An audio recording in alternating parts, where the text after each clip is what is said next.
Hello friends, स्वागत है आपका मेरे यूट्यूब चैनल राइजिंग घोराल पर। मैं हूं आपका दोस्त परमेश्वर सिंह और इस वीडियो में मैं आपको ओ लेवल का first module information technology tools and network basics का first chapter introduction to computer को एक्सप्लेन करने वाला हूं। क्योंकि यह चैप्टर थोड़ा लॉन्ग है, इसलिए मैं इस चैप्टर को कई पार्ट्स में कवर कर रहा हूं। इसका पार्ट 1 और पार्ट 2 मैं ऑलरेडी बना चुका हूं और उनके लिंक मैं वीडियो डिस्क्रिप्शन में प्रोवाइड कर दूंगा।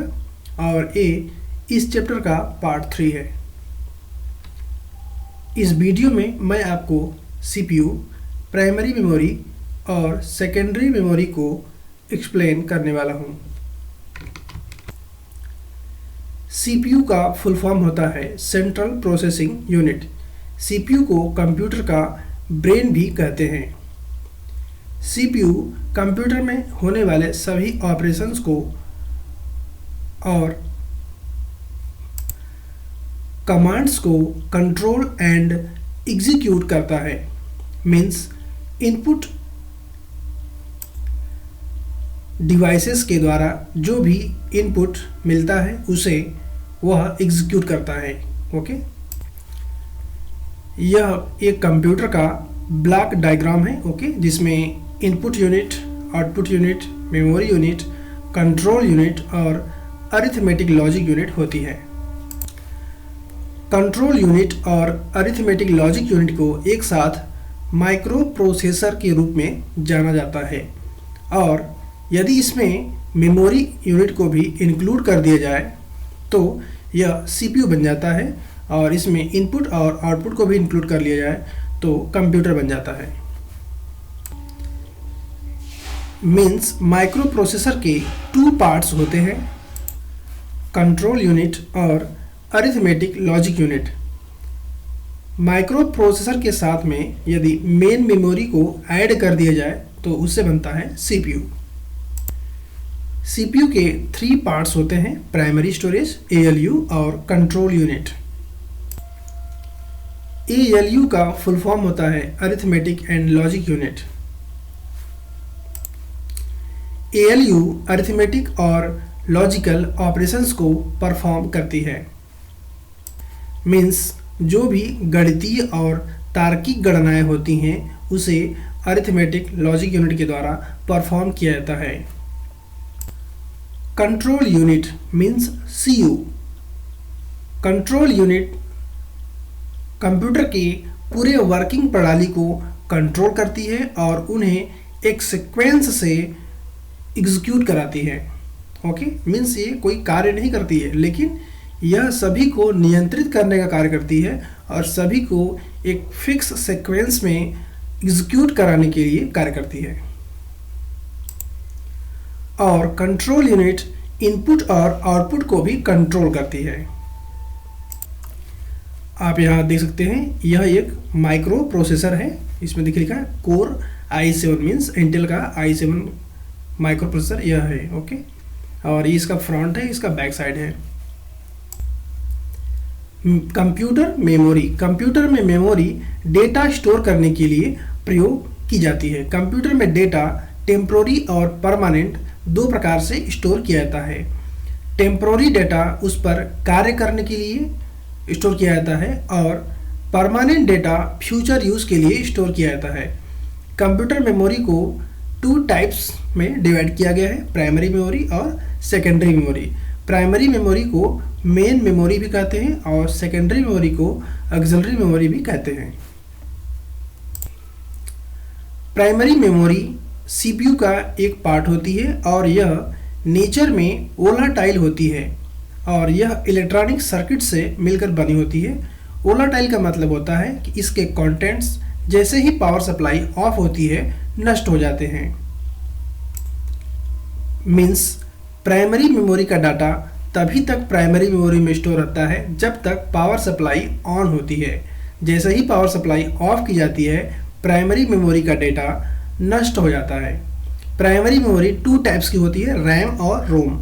RAM means random access memory, ROM means read only memory. Primary memory की डिफिनेशन पर बिल्कुल करेक्टली केवल रैम उसको फॉलो करता है और रोम पूरी तरह से उसको फॉलो नहीं करता है। जब हम प्राइमरी मेमोरी की बात कर रहे होते हैं तो सामान्यतः हम रैम की ही बात कर रहे होते हैं, न कि रोम की। ओके, रैम का फुल फॉर्म होता है रैंडम एक्सेस मेमोरी। वास्तव में डेटा एक्सेस करने की 2 टेक्निक्स होती हैं, सीक्वेंशियल और रैंडम। सीक्वेंशियल टेक्निक में डेटा को एक सीक्वेंस में ही एक्सेस किया जा सकता है, जबकि रैंडम एक्सेस में डेटा को किसी भी क्रम में एक्सेस किया जा सकता है। रैम नेचर में वोलाटाइल होती है। इसका मतलब यह है कि उसका डाटा जब तक पावर सप्लाई ऑन होती है तभी तक रहता है। जैसे ही उसकी पावर सप्लाई को हम ऑफ करते हैं रैम का डाटा लॉस हो जाता है। रैम 2 प्रकार का होता है, स्टैटिक रैम और डायनेमिक रैम।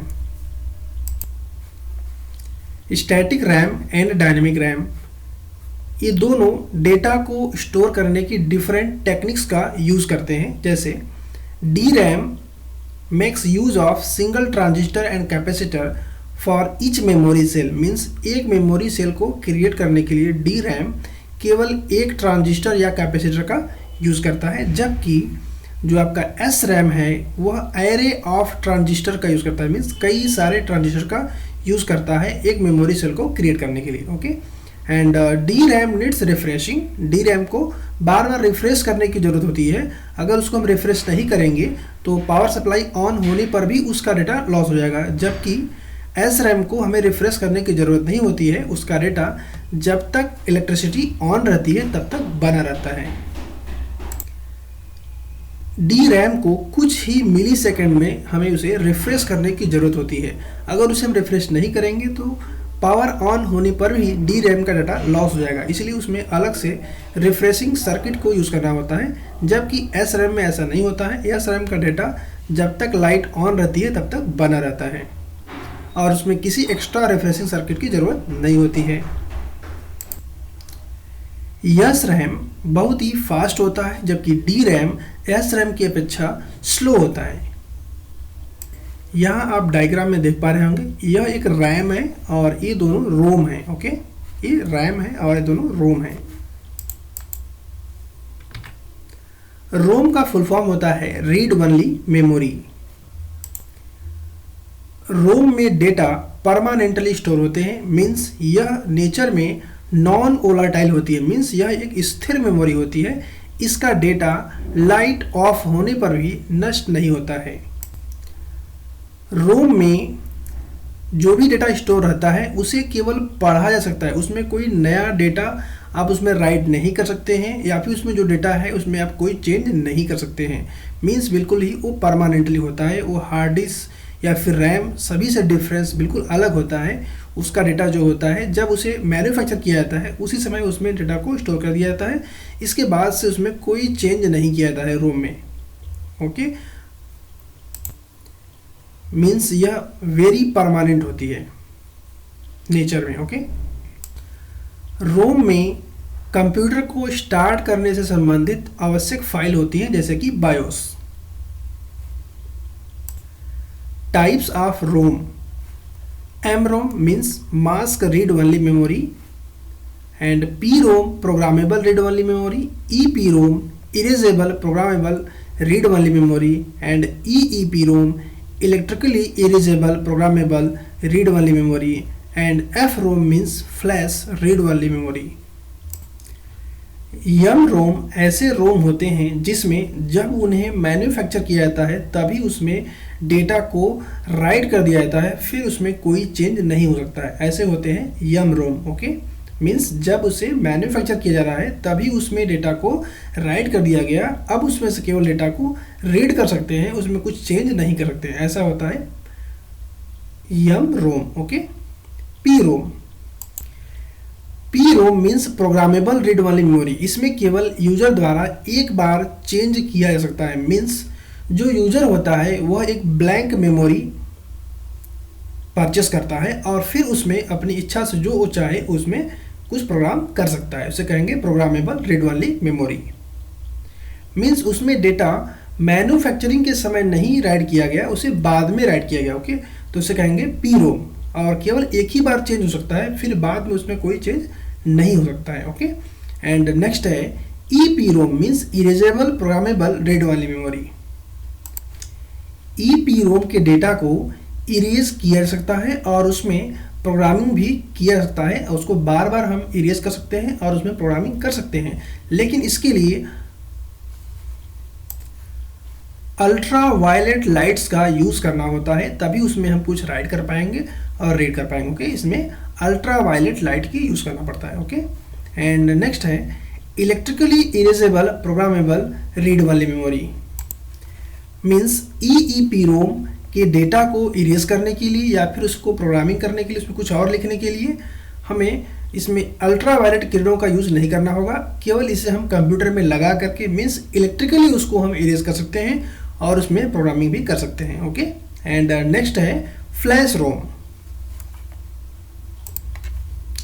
फ्लैश रोम का इस समय पर पेन ड्राइव के रूप में यूज़ किया सकता है, जो कि नॉन वोलाटाइल नेचर में होती है, मीन्स उसमें का डेटा जब पावर सप्लाई ऑफ हो जाता है फिर भी बना रहता है, और इसमें हम जितनी बार चाहें उसमें कुछ राइट कर सकते हैं और उसके डेटा को डिलीट भी कर सकते हैं, चेंज भी कर सकते हैं, मीन्स कुछ भी कर सकते हैं। ओके, बिल्कुल फ्रीडम है, जैसे कि पेन ड्राइव में होता है।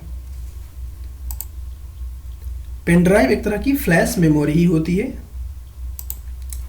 Okay, next secondary memory. इसमें जो भी डेटा या प्रोग्राम हम स्टोर करते हैं उसको हम लॉन्ग टाइम तक के लिए स्टोर कर सकते हैं और उसको हम बाद में कभी भी प्रयोग कर सकते हैं। सेकेंडरी मेमोरी CPU से अलग होती है, मीन्स एक्सटर्नल होती है, और ये नेचर में नॉन वोलाटाइल होती है, मीन्स लाइट ऑफ होने पर भी सेकेंडरी मेमोरी का डेटा बना रहता है। यहाँ पर सेकेंडरी मेमोरी के कुछ एग्जाम्पल हैं, जैसे magnetic tape, hard disk, CD DVD, pen drive, memory cards और SSD। मैग्नेटिक टेप यह एक मोस्ट पॉपुलर स्टोरेज डिवाइस है जिसमें हम ज़्यादा मात्रा में डेटा को स्टोर कर सकते हैं भविष्य में प्रयोग करने के लिए, लेकिन इसमें जो डेटा स्टोर होगा उसको हम केवल सीरियली एक्सेस और प्रोसेस कर पाएंगे, रैंडमली नहीं, जैसे कि हम पेन ड्राइव में या फिर मेमोरी कार्ड्स में करते हैं, इस तरह से नहीं, बिल्कुल उसमें सीरियली एक्सेस कर पाएंगे। सीरियली एक्सेस करने का मतलब है 1 by 1, जैसे मान लीजिए कि टिकट काउंटर पर लोग एक लाइन से टिकट ले रहे हैं, तो उसमें क्या होगा, एक सीरियल से ही टिकट को ले सकते हैं, कोई बीच में से निकल करके टिकट नहीं ले सकता। ओके, तो सीरियली मीन्स जो पहले आया है वो पहले जाएगा, फिर दूसरा नंबर आएगा, फिर तीसरा नंबर आएगा। ओके, तो एक क्रम से ही होगा, उसे कहेंगे सीरियली एक्सेस्ड। और रैंडम का मतलब होता है कि कोई लाइन नहीं है, जो चाहे वो ले सकता है टिकट, उसे कहेंगे random access. Okay, magnetic tape plastic का होता है और इसकी चौड़ाई 1/2 इंच की होती है,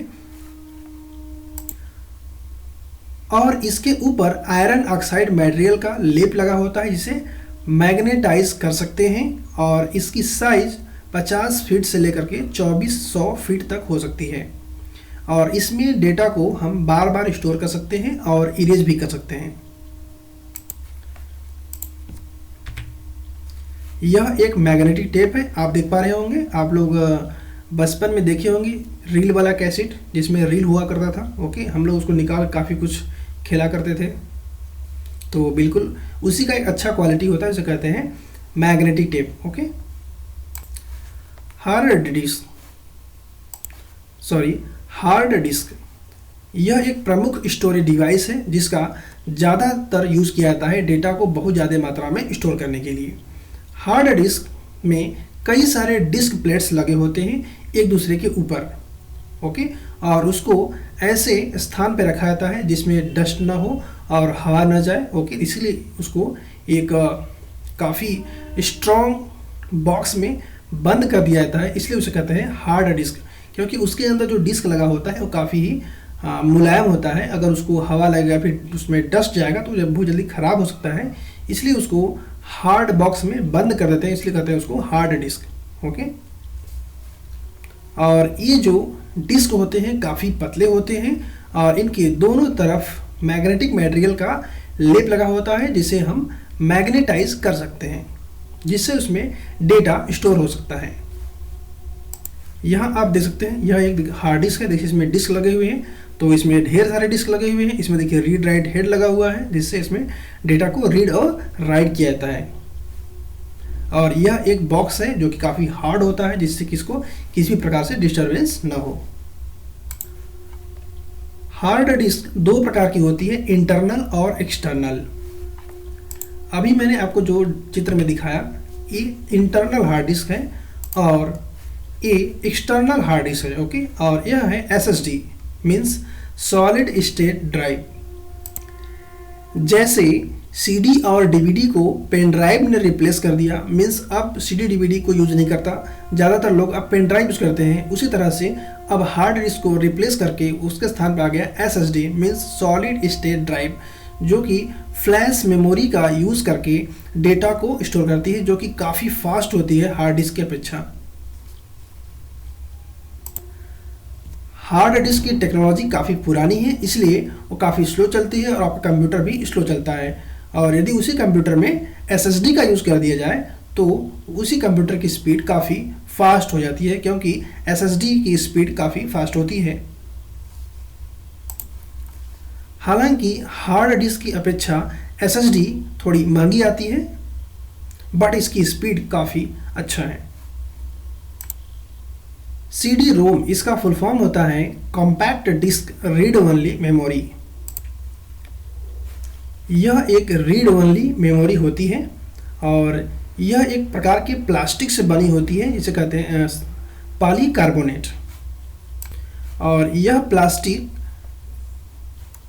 कोटेड होता है मैग्नेटिक मटेरियल के साथ, मीन्स उसके ऊपर मैग्नेटिक मटेरियल का लेप लगा होता है, जिस पर अगर हम हाई इंटेंसिटी का लेजर बीम फोकस करते हैं तो उसमें पिच और लैंड क्रिएट हो जाते हैं, जिससे हम डेटा को उसमें स्टोर कर पाते हैं। और इसके ऊपर जो मैग्नेटिक मटेरियल लेप किया जाता है वह ज़्यादातर एल्युमिनियम होता है।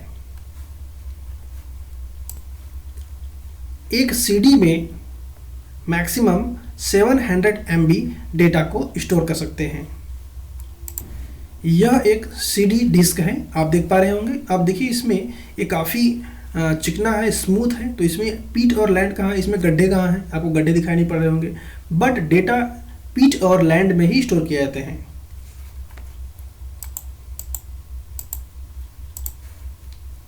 जो पीट होता है मीन्स जो गड्ढा होता है उसकी वैल्यू होती है 1, और जो लैंड होता है मीन्स जो ऊपरी हिस्सा होता है उसकी वैल्यू होती है 0। और इसी फॉर्म में 0 1 के फॉर्म में डेटा इसमें स्टोर किया जाता है। DVD का फुल फॉर्म होता है डिजिटल वीडियो डिस्क या फिर डिजिटल वर्सटाइल डिस्क। DVD में CD की अपेक्षा ज़्यादा डेटा को स्टोर किया सकता है, और बट दोनों की साइज और जो थिकनेस होती है वो सेम होती है। मीन्स DVD भी दिखने में ऐसा ही होता है। और DVD को 1995 में फिलिप्स और सोनी कंपनी के द्वारा लॉन्च किया गया था। एक DVD की स्टोरेज कैपेसिटी 4.7 GB होती है, और यदि DVD ऐसा है कि उस पर दोनों साइड में डेटा स्टोर हो सकता है तो उसमें टोटल 9 GB डेटा स्टोर किया सकता है। और नेक्स्ट है पेन ड्राइव, जिसको फ्लैश ड्राइव या फिर थंब ड्राइव या फिर USB ड्राइव भी कहते हैं। ये साइज में काफ़ी छोटा होता है और पोर्टेबल होता है, और इसको हम कंप्यूटर के USB पोर्ट से कनेक्ट कर सकते हैं, और एक इस समय काफ़ी प्रचलन में है। मेमोरी कार्ड ये भी डेटा को स्टोर करने के लिए यूज़ किया जाता है। इसको आप लोग ज़्यादातर अपने स्मार्टफोन में यूज़ करते होंगे। ओके, तो ये काफ़ी अच्छा और काफ़ी सस्ता मीडियम होता है डेटा को स्टोर करने के लिए, और इसकी साइज भी देखिए काफ़ी छोटा है। ओके फ्रेंड्स, तो ये वीडियो यहीं पे मैं एंड करता हूँ। यदि आपको ये वीडियो अच्छा लगा हो तो इसे लाइक करें, शेयर करें और हमारे चैनल को सब्सक्राइब करें। Thank you.